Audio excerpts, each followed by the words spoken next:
¿Qué tal, amigos? Dios los bendiga. En esta tarde los bendigo en el nombre de Jesús. Vamos a dar seguimiento al tema que la vez pasada les comentaba de las 16 declaraciones fundamentadas en la Biblia.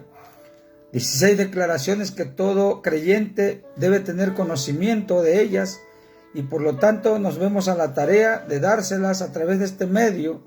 Dios me los bendiga entonces, y Dios bendiga también a nuestro pastor Arturo López, que se vea la tarea de hacer estos estudios para darnos a nosotros en la iglesia. Y bueno, y yo le doy otra repasada aquí con ustedes porque me gustan estos temas. Trato de darle seguimiento.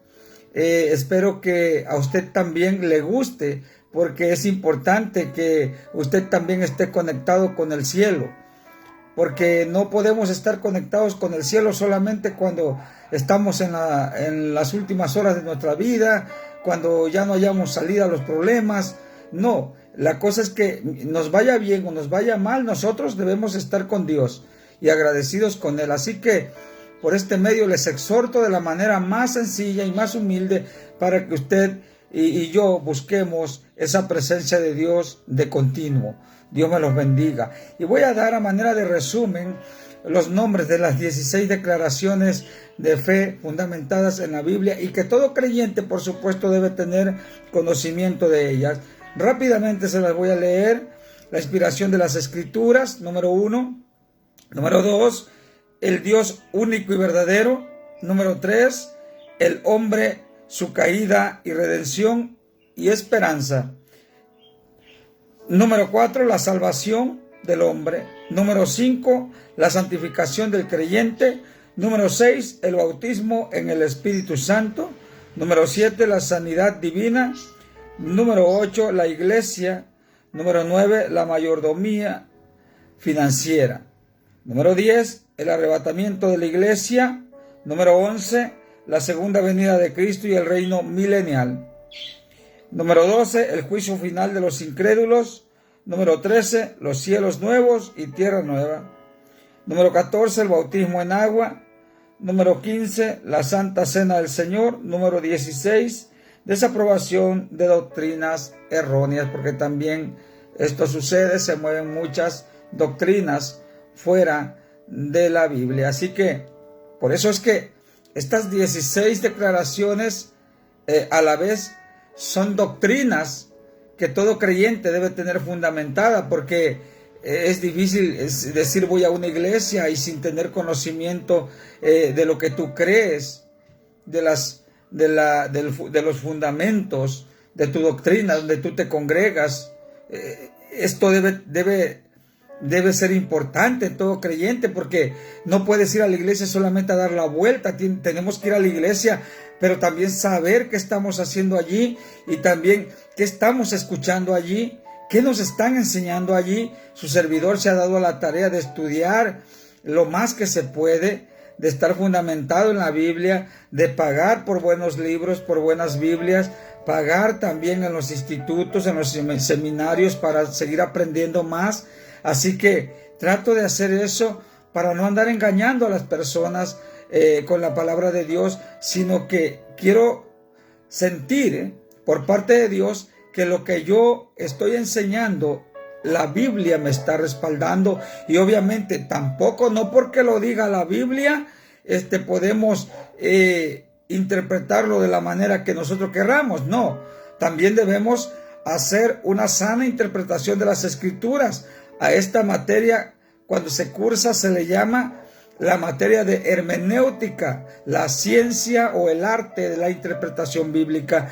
Así que de todo eso su servidor tiene conocimiento para no errar en la interpretación de las Escrituras. Así que, amigos, hermanos, allí le va la primera declaración de fe que todo creyente debe tener. Hoy estaremos viendo 3 declaraciones fundamentales en todo creyente y también fundamentadas en la misma palabra de Dios. Dice aquí, para arrancar, se le demanda a todo creyente renacido o nacido de nuevo que tenga doctrina, que tenga enseñanza, que tenga fundamento bíblico. Es lo que le contaba. No puedes ir a la iglesia solamente a dar la vuelta. Su pastor tiene que estudiar mucho. Su líder que lo enseña debe estudiar mucho. Él tiene que ser ejemplo. Un predicador debe saber lo que está predicando, debe llevar su sermón estructurado para edificar. No se puede subir al púlpito solamente a echar gritos, porque allí hay peligro de que se desvíe la palabra de Dios y se tuerza. Así que no queremos eso, queremos seriedad. Debemos darle a la congregación o a aquellos que nos escuchan doctrina, enseñanza y fundamento bíblico, porque si no es muy peligroso actuar de manera desordenada. Dice Oseas 4:6, mi pueblo fue destruido porque le faltó conocimiento. Así dice la palabra de Dios en Oseas 4:6. O sea que cuando no hay conocimiento, el pueblo que quiere adorar a Dios, el pueblo que quiere servir a Dios, el pueblo que quiere conocer a Dios yendo a una iglesia, puede recibir enseñanza falsa y puede recibir o definitivamente no recibe nada. Porque a veces la iglesia se toma solamente como un pasatiempo y no podemos tomar la iglesia de esa manera porque la iglesia es cosa seria. Oseas 6:6 dice, porque misericordia quiero y no sacrificio, y conocimiento de Dios más que holocausto. Dios quiere que lo conozcamos. ¿Y cómo lo vamos a conocer? Esto es a través de su palabra. No es que Dios me dio un sueño como Mahoma, no. La doctrina de Mahoma así está fundamentada, que en un sueño. La doctrina de los mormones así está fundamentada, que se le apareció a José Smith en un cuarto, aquel hombre llamado Moroni, con un cuerpo glorificado, según José Smith comenta en su testimonio en el libro de los mormones.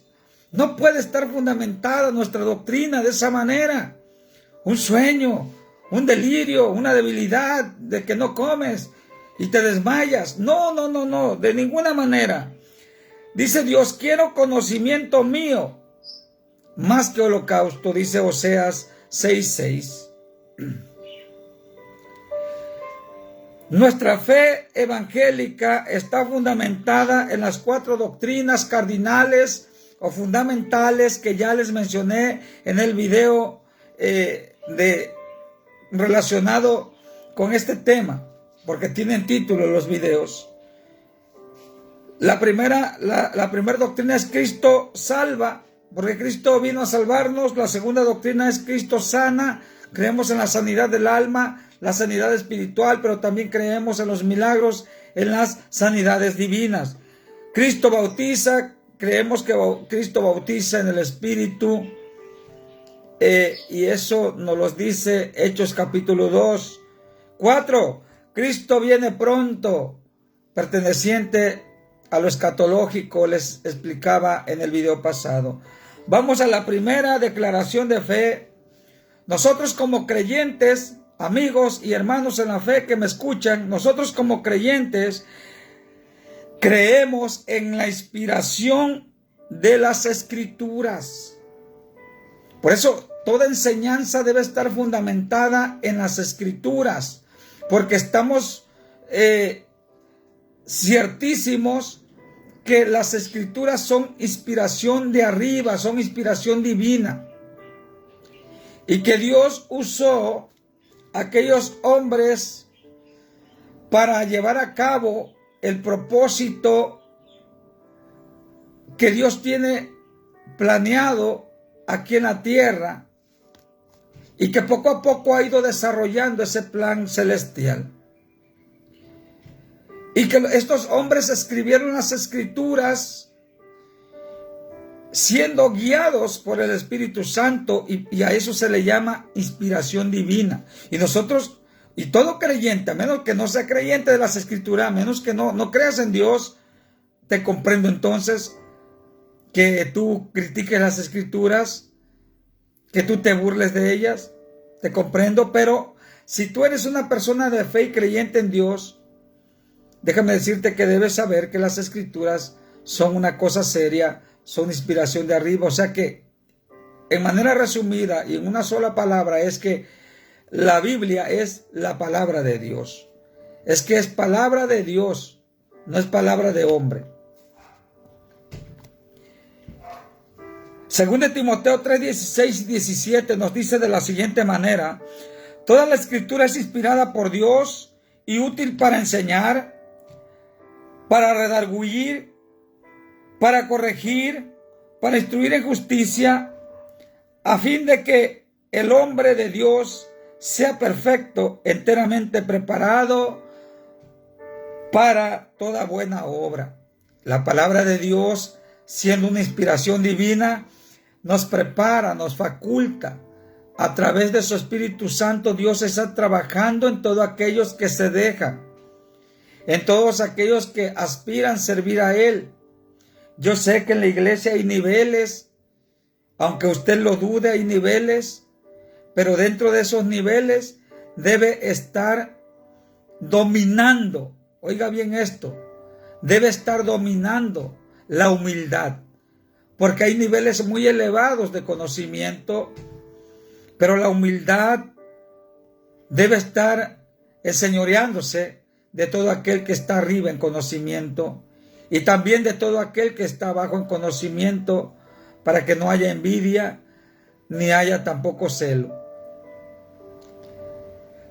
La inspiración entonces de las Escrituras nos da seguridad, como dice el apóstol Pablo en la cita que les acabo de leer, según de Timoteo 3, 16 y 17, que la palabra de Dios nos redarguye, nos enseña, nos corrige, nos instruye en justicia, nos prepara para toda buena obra.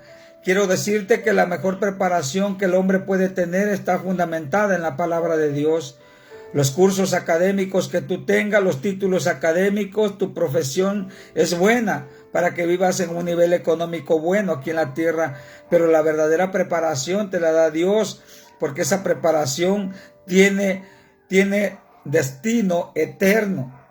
Es una vida eterna la que está jugándose allí en todo aquel que se enlaza en el conocimiento de Dios. Creer en Dios es creer en las Escrituras como inspiración divina. Segunda de Pedro, capítulo 1, versículo 1 dice: porque nunca la profecía fue traída por voluntad humana, sino que los santos hombres de Dios hablaron siendo inspirados por el Espíritu Santo. Allí nos confirma la lealtad y la veracidad y la fidelidad de las Escrituras. Son fieles, son de confiar, son de creerlas, son de practicarlas. Todas esas palabras que están allí en la palabra, en las Escrituras. Estos hombres hablaron siendo, dice 2 de Pedro 1:21, siendo inspirados por el Espíritu Santo. O sea que no fueron ellos, sino que fue la voluntad de Dios que los llevó a escribir lo que tenemos en la palabra de Dios o en la Biblia. Inspiración, revelación, iluminación, motivación, visión, es parte de lo que encontramos en la palabra de Dios. Inspiración porque creemos que es inspirada. Revelación porque Dios reveló a aquellos hombres los acontecimientos finales, como lo dice Apocalipsis, y como ejemplo está el apóstol Juan, quien escribió el libro de Apocalipsis, último libro de la palabra de Dios. La iluminación es la que da el entendimiento, porque aquellos hombres, cuando predicaron esa palabra que había sido revelada, ellos tuvieron la iluminación para poder entender. Así que esta revelación debe ir acompañada de la iluminación. Y la iluminación es el entendimiento de lo que ellos estaban escuchando por parte del Espíritu Santo. Y cuando la entendieron, la escribieron para que nosotros, los que tenemos la bendición de leer las Escrituras, la pudiéramos entender y no andar buscando cosas ocultas en ella, porque es una revelación entendida, clara. Y también motivación, porque nos motiva a creer en Dios, a buscar a Dios, a hacer el bien en todo tiempo. Nos motiva a cuanta cosa buena que tú puedas imaginar. Visión. Nos pone en una visión, nos cambia el rumbo de la vida, porque cuando no conocemos la palabra de Dios andamos a tienta. No vemos, pero cuando conocemos la palabra de Dios se nos empieza a abrir una luz. Empieza nuestra alma a sentir una iluminación por parte de Dios, y entonces comenzamos a tener una visión diferente del mundo, una visión diferente de las Escrituras que antes nos habían dicho que eran buenas. Ahora empezamos a comprobarlo. Nos pone en una visión de vivencia diferente y no como el mundo. Nos da una visión espiritual también, por supuesto, una visión celestial. Dice Jeremías 33:3, dice: clama a mí y yo te responderé y te enseñaré cosas ocultas que no han visto tus ojos. Así que nos empieza a dar visión el Señor. Empezamos a ver más allá. Empezamos a ver lo celestial. Número 2. Ya vimos que la inspiración de las Escrituras es algo real. Y la misma palabra nos lo dijo 2 Timoteo 3:16-17 y 2 de Pedro 1:21. Número 2. El Dios único y verdadero y su existencia en tres personas. Nosotros creemos en la Trinidad, aunque la Biblia no lo diga, porque muchos religiosos dicen que la palabra Trinidad no es bíblica. Es tan bíblica como tú que estás viendo este video, y también como yo que me estás viendo. Es tan literal que no puede darse otra explicación, o no se le puede dar otro nombre cuando se habla del Padre, del Hijo y del Espíritu Santo. Son tres personas en un solo Dios. Son tres, pero Dios opera por amor a nosotros de esa manera. Dios no tiene necesidad de mostrarse ante nosotros en esas tres personalidades. Por supuesto que no, pero lo hace por amor a nosotros, porque nosotros somos compuestos de espíritu, alma y cuerpo, y Dios trabaja en eso. El Padre en la creación nos creó, nos hizo del polvo. El hombre fue espiritual en el jardín del Edén, era espiritual en el jardín de Edén. El hombre era espiritual y el Espíritu de Dios lo guiaba, lo movía. Y este hombre, Adán, se movía solamente en obediencia. Pero también el hombre que Dios hizo del barro, también dice que Dios sopló aliento de vida, o sea, espíritu de vida en el hombre. O sea, el hombre es compuesto de espíritu, alma y cuerpo. De manera que cuando hablamos del alma, es del ser interior de la persona, y cuando hablamos del espíritu es lo que nos mantiene con vida, es lo que Dios puso. Génesis capítulo 2 versículo 7, es lo que Dios puso, es el soplo de vida que Dios puso, y ese es el aliento de vida, el espíritu. Y este espíritu, no estoy hablando del Espíritu Santo, obviamente estoy hablando del espíritu del hombre, por el cual subsiste, o sea que por el cual está aquí como su servidor, que tiene aliento para hablar porque todavía está vivo por misericordia de Dios. Y el alma pues es nuestro ser interior, ya les dije, y nuestro cuerpo pues es el estuche, ¿verdad? Es el estuche de estos dos componentes, que es espíritu y alma. Así que Por esa causa Dios trabaja en forma de Padre, en forma de Hijo, en forma de Espíritu Santo, en forma de Padre porque nos crió, en forma de Hijo porque tristemente Adán cayó. Eso lo vamos a hablar más adelante. Cayó y entonces hubo la necesidad de que Dios se manifestara en la tierra en forma de Hijo. Esto es Jesucristo, para redimir al hombre, para levantar la imagen caída en el hombre. Y también creemos en el Espíritu Santo, Padre, Hijo y Espíritu Santo, porque es el que reina hoy en día en la iglesia.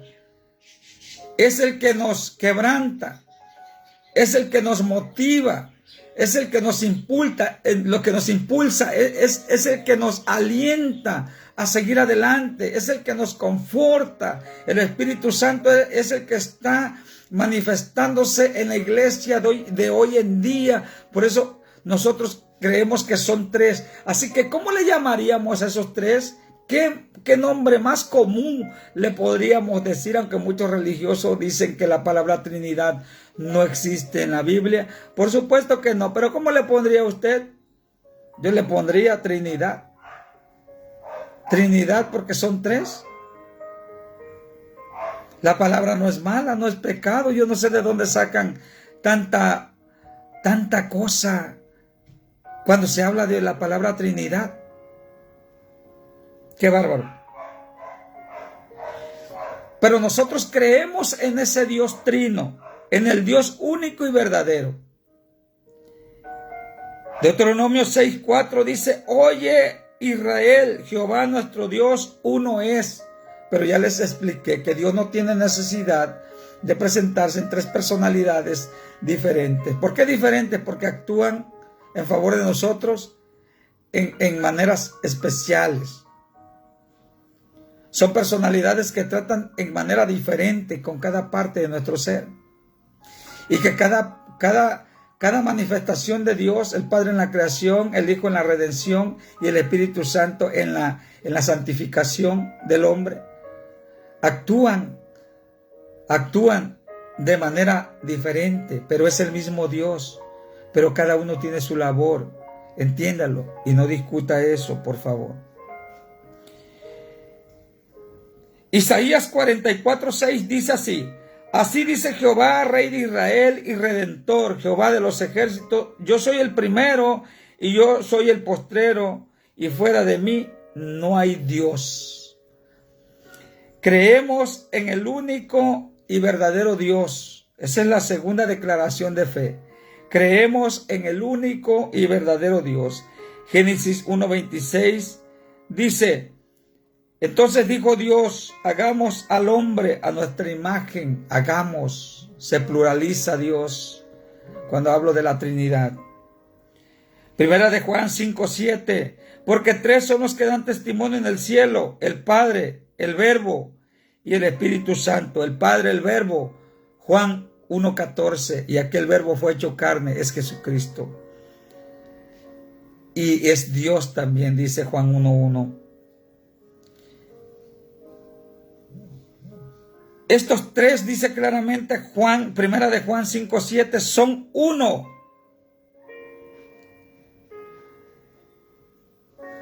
Juan 10:30 dice: yo y el Padre somos uno. Mateo 28:19, por tanto, id y haced discípulos a todas las naciones, bautizándolos en el nombre del Padre y del Hijo y del Espíritu Santo. Yo no sé cómo hay religiones que desprecian la Trinidad o al Dios Trino, creyendo que están en la razón, desaprobando lo que la Escritura dice, solamente porque alguien tuvo un sueño, porque alguien tuvo un desmayo por debilidad, porque alguien miró por allí alguna piedra, qué sé yo. Pero es triste lo que se está viviendo hoy en día con las religiones. De manera que son tres, creemos en el Dios Trino, creemos en el único y verdadero Dios. Su existencia en tres personas, ya lo vimos. Número 3, y terminamos. el hombre a su caída, redención y esperanza. Génesis 1:27. Y creó Dios al hombre a su imagen. A imagen de Dios lo crió, varón y hembra los crió.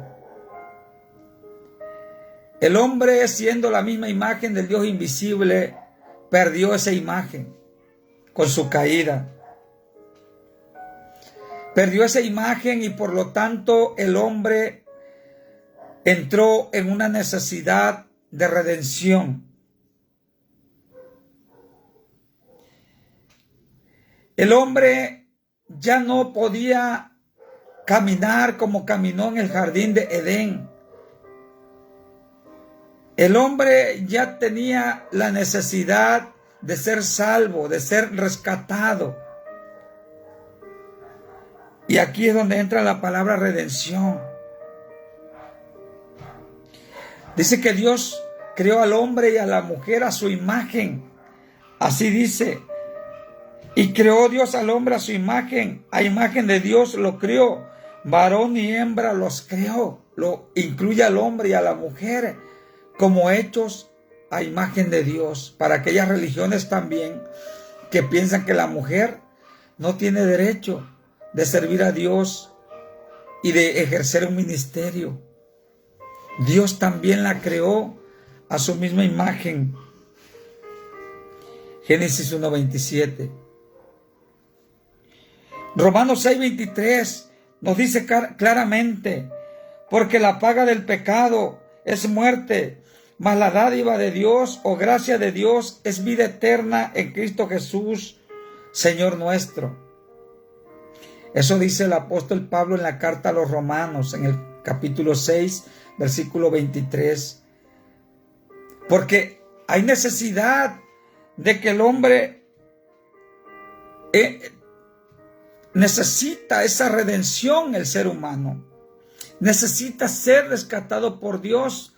Romanos 3:23 dice y afirma, por cuanto todos pecaron, dice, y están destituidos de la gloria de Dios. Todos, por el pecado de Adán, todos llevamos la genética de Adán. Y es una genética, pecadora. Nosotros llevamos el ADN